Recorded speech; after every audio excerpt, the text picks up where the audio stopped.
Kevin Hilton came on board and just elevated it, took it to another level. He jumped right into it, totally seamless transition. Kevin Hilton was the perfect guy to come along for Impact at the time.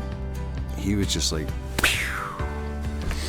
And Hilton smoked it down the track further and faster than I think we ever thought he had it in him to do, and took Impact to a new level. He's done a fantastic job. We've been so blessed to have such great people at Impact. Kevin has taken it to the next level. It is one of the best trade events that goes on every year. Day 2 of this very informative and value-added event. Almost every day of the year, we're engaged in incredible professional development training. Superintendent training, Blue Beam, Total Station, the list goes on and on. Other people see these best practices, these other union partners, and they start adopting other people's best practices.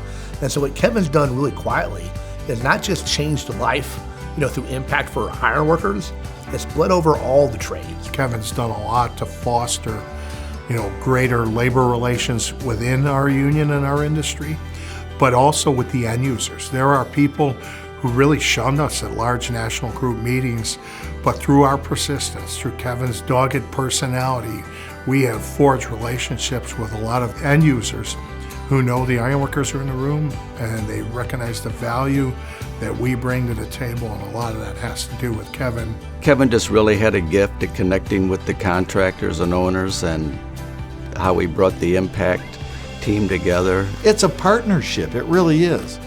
Are there differences of opinion? Yeah.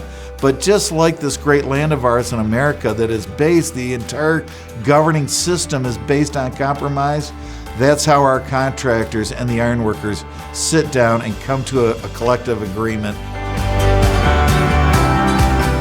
He's the Energizer Bunny for Impact. He's a good front man. Everybody knows Kevin. If you needed somebody from Ford Motor Company, he could pick up his phone right now and call them. General Motors, Procter & Gamble, you name it. The list goes on. When you get an opportunity to talk to a non-union contractor or an owner, you put the face on it and tell them how we operate and how it makes their lives easier. He was excellent to work for. Good guy, you could call him, you could bounce questions off him.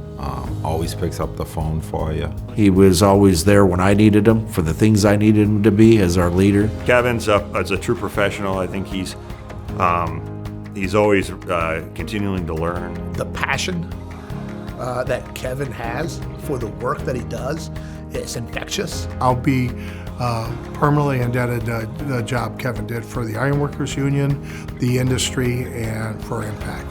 He's a tremendous leader. I feel like these last couple of months, drinking from a fire hose, but I can tell you, I'm going to be relying on Kevin for years to come because he's not going away that far.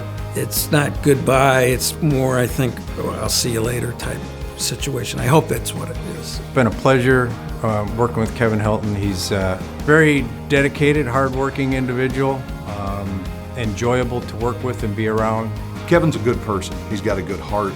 He's been a phenomenal leader for Impact. He's been a good CEO. I'm proud to call him my friend. His legacy is not just with the ironworkers. His legacy is for people. It's for people whose husbands came home from work when maybe 20 years ago they might not have, and they may make different decisions. We are unstoppable. We can work and compete in any market. And it's so much fun. It's been an incredible journey. Just enjoyed virtually every minute of it.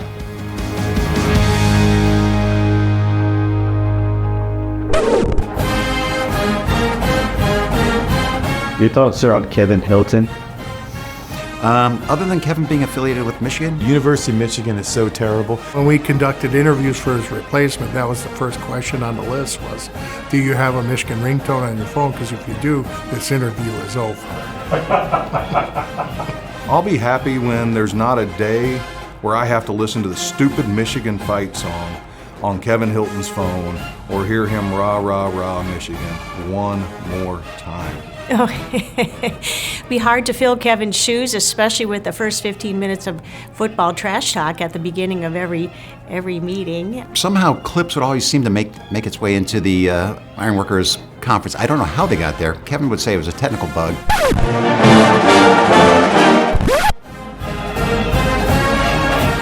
Any self-respecting Buckeye would make sure that before I ever go into the state of Michigan, that I would absolutely make sure I stop in Ohio in the last exit in Ohio and gas up and load up with any food or anything that I might need before I ever step foot into the state of Michigan. He went to UW-Madison for his law school, so I don't know what happened that he decided he had to go back to his Michigan roots, but he should have just become a Badger Packer fan. He'd be much better off. But Hey, once you got past that Michigan, he really wasn't a bad guy.